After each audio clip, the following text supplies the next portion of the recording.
കുടുംബ ഡോക്ടർ സമർപ്പിക്കുന്നത് കോഴിക്കോട് ജില്ലാ സഹകരണ ആശുപത്രി, കോഴിക്കോട്.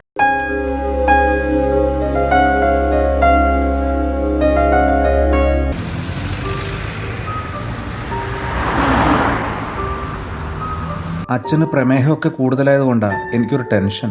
പേടിക്കേണ്ട കാര്യമൊന്നുമില്ല. സാധാരണയായി ബൈപ്പാസ് സർജറി ആവശ്യമായി വരുന്നത് ഹൃദയത്തിന്റെ പ്രവർത്തന ശേഷി കുറഞ്ഞവർ, 3 കൊറോണറി ധമനികളിലും സങ്കീർണമായ ബ്ലോക്കുള്ളവർ, പ്രത്യേകിച്ച് ഷുഗർ കൂടിയുള്ളവർ എന്നിവരിലൊക്കെയാണ്. ഹൃദയധമനികളിലെ തടസ്സങ്ങൾ മരുന്നുകൊണ്ടോ ആൻജിയോപ്ലാസ്റ്റി കൊണ്ടോ പരിഹരിക്കാൻ കഴിയാതെ വരുമ്പോൾ സ്വാഭാവികമായും നമ്മൾ ബൈപ്പാസ് സർജറിയിലേക്ക് പോവേണ്ടതായി വരും.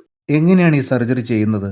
നമ്മുടെ റോഡിൽ പതിവായി തടസ്സങ്ങൾ ഉണ്ടാവുമ്പോൾ യാത്ര സുഖകരമാക്കാൻ സമാന്തരമായി മറ്റൊരു റോഡ് നിർമ്മിക്കില്ലേ? നമ്മളതിനെ ബൈപ്പാസ് റോഡ് എന്ന് വിളിക്കും. അതുപോലെ തന്നെ തടസ്സമുള്ള ഹൃദയധമനിയുടെ ഭാഗത്ത് മറ്റൊരു രക്തക്കുഴൽ തുന്നിപ്പിടിപ്പിക്കുകയാണ് ചെയ്യുക.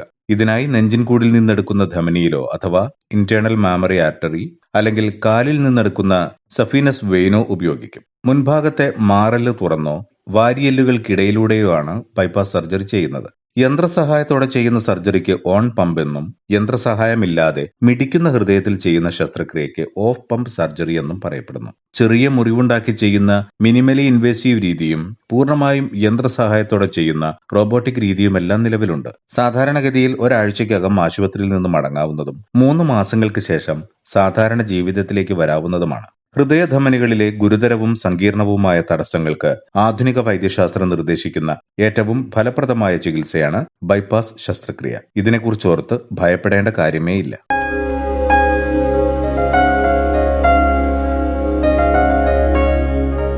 കുടുംബ ഡോക്ടർ സമർപ്പിക്കുന്നത് കോഴിക്കോട് ജില്ലാ സഹകരണ ആശുപത്രി, കോഴിക്കോട്.